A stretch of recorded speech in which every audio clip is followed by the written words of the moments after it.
गोट farming एक profitable business है, लेकिन इसका सक्सेस डायरेक्टली डिपेंड करता है गोट की हेल्थ और उनकी रिप्रोडक्शन साइकिल की समझ पर। बकरियों का रिप्रोडक्शन साइकिल समझना हर गोट फार्मर के लिए जरूरी है, ताकि उनका हर्ड टाइम पे ब्रीड करे, हेल्दी किड्स पैदा हो और ओवरऑल प्रोडक्टिविटी बेड। सबसे पहले बात करते हैं प्यूबर्टी की, यानी सेक्सुअल मैच्योरिटी की। फीमेल गोट्स, जिसे हम डो कहते हैं, आम तौर पर 6 to 8 महीने की उम्र में मैच्योर हो जाती है, लेकिन उनका फर्स्ट ब्रीडिंग टैब तक नहीं करवाना चाहिए जब तक वो कम से कम 12 महीने की ना हो जाए। इसी तरह मेल गोट्स, जिसे बक कहते हैं, 4 to 6 महीने में मैच्योर होने लगते हैं, लेकिन ब्रीडिंग के लिए आइडियल एज 10 to 12 महीने होती है। इसका रीजन ये है कि अर्ली एज में ब्रीडिंग से ना तो फीमेल की बॉडी रेडी होती है, ना हाई हेल्दी किड्स मिलते हैं, जो आगे चल के आपके फार्म के लिए लॉस का रीजन बन सकते हैं। अगला इम्पॉर्टेंट स्टेप है एस्ट्रस साइकिल, यानी हीट साइकिल। ये साइकिल एवरेज 18 to 21 दिन के इंटरवल पे रिपीट होती है, और जब बकरी हीट में होती है तब वो मीटिंग के लिए रेडी होती है। हीट यूजुअली 24 to 48 घंटे तक रहती है।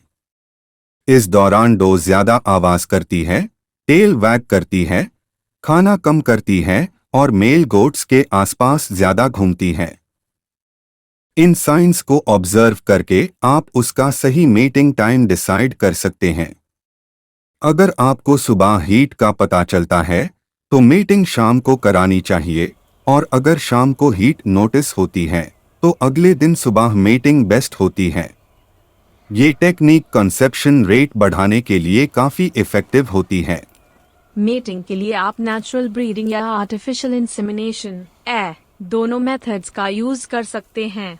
नेचुरल ब्रीडिंग में एक हेल्दी बग को 20-25 डज तक के साथ मेट करवाया जा सकता है। आपको इंश्योर करना होता है कि बग डिजीज फ्री और जेनेटिकली स्ट्रॉन्ग हो।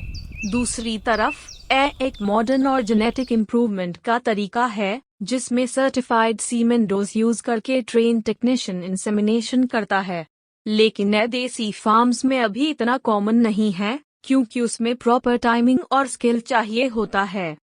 मेटिंग के बाद आता है प्रेगनेंसी पीरियड, जिसे हम जेस्टेशन पीरियड कहते हैं।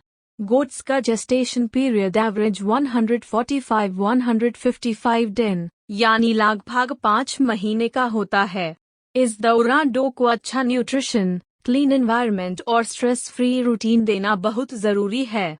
प्रेगनेंसी के लास्ट मंथ में डो का ध्यान और भी ज्यादा रखना चाहिए, जैसे कि अलग पेन में शिफ्ट करना, ज्यादा रफ हैंडलिंग ना करना और हाई क्वालिटी फीड देना। डिलीवरी के वक्त यूजुअली 1 या 2 किड्स होते हैं, लेकिन कुछ ब्रीड्स जैसे कि ब्लैक बंगाल में मल्टीपल बर्थ्स कॉमन होते हैं।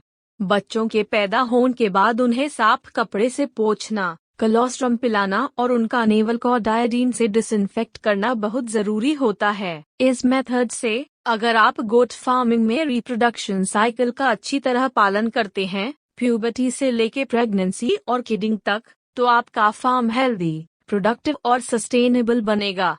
आपका फायदा भी बढ़ेगा और गोट्स की हेल्थ भी बनी रहेगी। यही है स्मार्ट और सक्सेसफुल गोट फार्मिंग का सीक्रेट।